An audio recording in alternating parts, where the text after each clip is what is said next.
Imagine a group of people who work to destroy Italy because they claim Italy's origins are illegitimate. Imagine further that these people maintain that of all the countries in the world, only Italy doesn't deserve to exist. And then imagine that these people vigorously deny that they are anti-Italian. Would you believe them? Now substitute Israel for Italy, and you'll understand the dishonesty and absurdity of the argument that one could be anti-Zionist, that is, against the existence of a Jewish state, but not anti-Semitic. But that is precisely what anti-Zionists say. They argue that Israel's existence is illegitimate. They don't believe this of any other country in the world, no matter how bloody its origins. And then they get offended when they're accused of being anti-Semitic. How can they make this argument? First, they change the topic. They say it's unfair to charge those who merely criticize Israel with being anti-Semitic. But criticism of Israel is fine. Denying Israel's right to exist isn't. Anti-Zionism isn't criticism of Israel. Anti-Zionism is opposition to Israel's existence. Zionism is the name of the movement that advocates for the return of Jews to their historic homeland. Over the past 3,000 years, there were only two independent states located in what is called Israel. Both were Jewish states, and invaders destroyed both.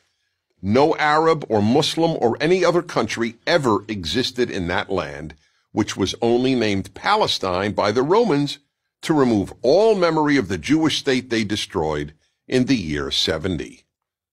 Second, anti-Zionists claim they can't be anti-Jewish because Zionism has nothing to do with Judaism.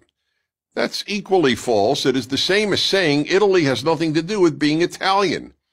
Judaism has always consisted of three components: God, Torah, and Israel. If Israel isn't part of Judaism, neither is the Bible or God.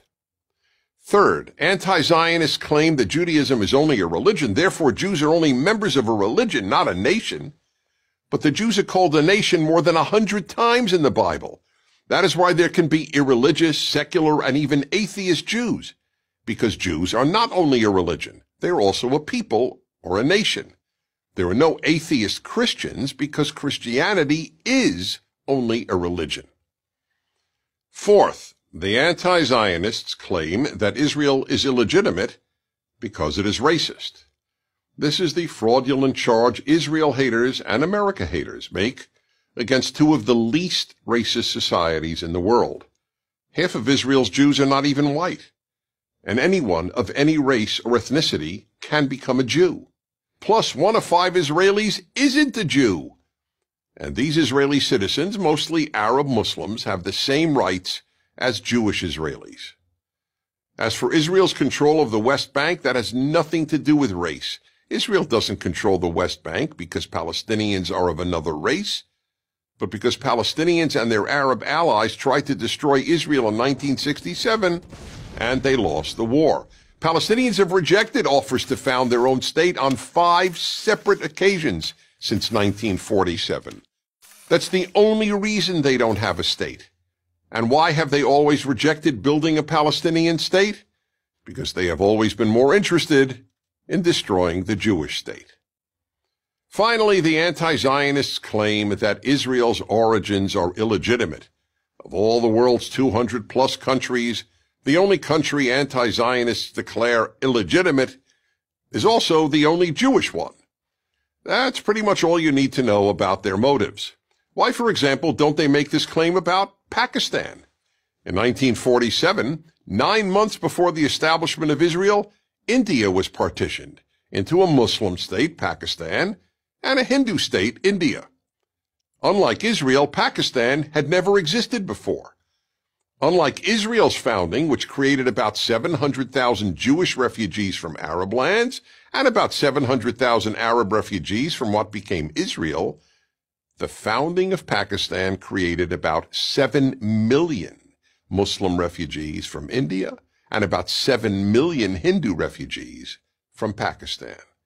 And while the highest estimate of Arab deaths in the fighting that took place when Israel was established is 10,000, The number of deaths as a result of Pakistan's creation is around 1 million. So why is Israel's legitimacy challenged while Pakistan's isn't? There's only one answer. Israel is the one Jewish state. Of course, not all anti-Zionists hate all Jews. But if you seek to destroy Italy, you don't have to hate every Italian to be anti-Italian. If you seek to destroy the one Jewish state, you don't have to hate every Jew to be an anti-Semite. I'm Dennis Prager. Thank you for watching this video. To keep PragerU videos free, please consider making a tax-deductible donation.